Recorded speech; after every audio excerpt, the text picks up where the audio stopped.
Have you ever felt the pressure to put on a brave face, even when you felt anything but brave? You're not alone. A staggering 80% of people admit to faking confidence in social or work situations. That's right, 4 out of 5 of us are pretending to be something we're not. But here's the shocking truth. This common advice to fake it till you make it can actually backfire. Studies show that pretending to be confident can lead to increased anxiety, feelings of fraudulence, and even burnout.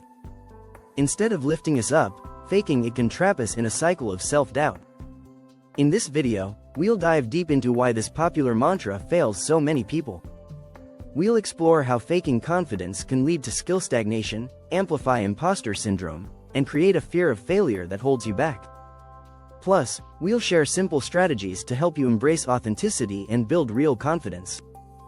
Get ready to discover a better way forward, one that focuses on genuine growth instead of empty appearances. Let's break free from the mask and find out how to truly make it. Chapter 1. The Confidence Trap. When pretending backfires, we've all heard the advice, fake it till you make it. It sounds simple enough, right? Just act confident, and eventually, you'll become confident. But here's the problem, it often doesn't work that way. In fact, research shows that faking confidence can backfire. According to a 2018 study from the University of Texas, people who constantly pretend to be confident often feel even less secure over time. The pressure of keeping up appearances can create stress, anxiety, and burnout. Instead of building real self-belief, you're stuck maintaining a facade. Here's a truth bomb. Pretending to be something you're not can actually erode your self-esteem. It creates a fragile identity because deep down, you know you're not there yet. It's like building a house of cards, one gust of wind and it all comes crashing down. A great quote that drives this home is from the book Daring Greatly by Brené Brown. Authenticity is a collection of choices that we have to make every day. It's about the choice to show up and be real. In contrast, faking it is a choice to hide. The more we hide, the more we fear being exposed. So, what's the alternative? Start small and focus on competence instead of confidence. When you practice a skill, even just a little, you gain real competence. And competence naturally leads to genuine confidence. No need to pretend. It's about progress, not perfection. Studies show that even small, incremental improvements can boost your belief in your own abilities. Chapter 2. The Imposter Syndrome Spiral. Faking it feeds self-doubt. If you've ever felt like a fraud, you're not alone. Imposter syndrome affects around 70% of people, according to a 2020 study by KPMG. And guess what? Faking it can make this feeling even worse. When you're constantly trying to present a polished version of yourself, it's easy to feel disconnected from who you really are. This disconnect is what fuels imposter syndrome. You start questioning if you're good enough or deserving of your achievements. The more you fake it, the more that nagging doubt grows. Consider this. Faking it forces you to live up to an unrealistic image, which is exhausting and unsustainable. It creates a cycle where you feel like you need to fake even more to keep up. So, instead of solving the problem, you're deepening it. The psychologist Amy Cuddy, in her book Presence, suggests something radical. Instead of faking confidence, focus on becoming present. When you fully engage with the moment, you build trust in yourself and others.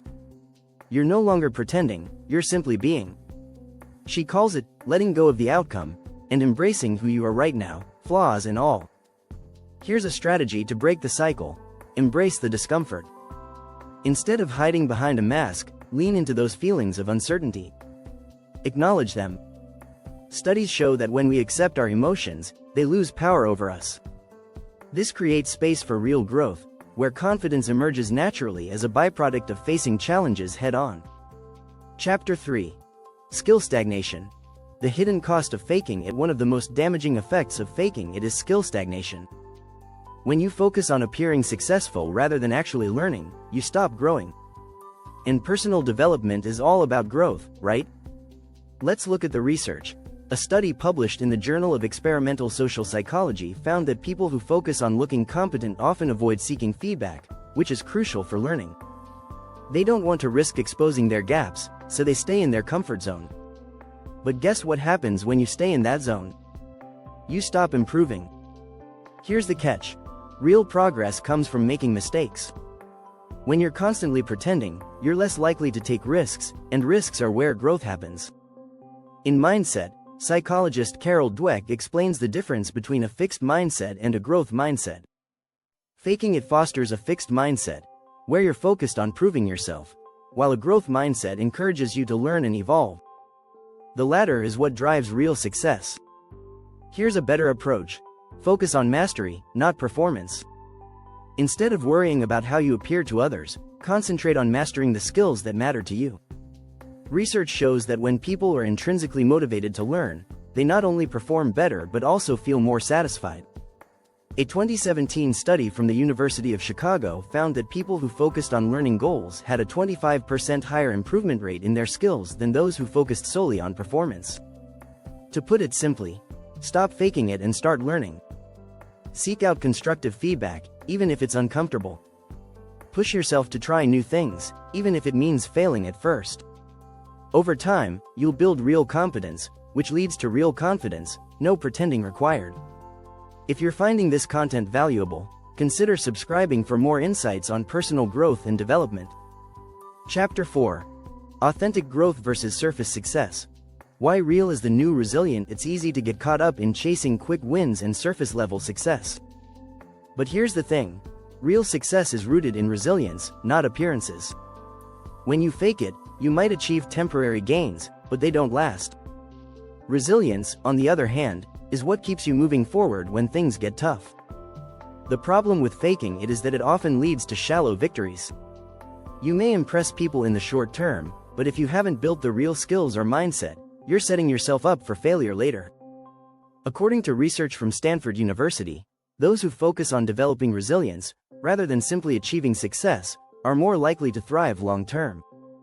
Here's a thought. Resilience comes from facing challenges head-on. It's not about pretending you're perfect or have it all together. In fact, embracing failure and struggle is key to building the mental toughness needed for true success. A quote from The Obstacle is the Way by Ryan Holiday sums it up perfectly. The obstacle in the path becomes the path. Rather than avoiding difficulties, use them to grow. So, what's the strategy here? Shift your focus from looking good to getting good.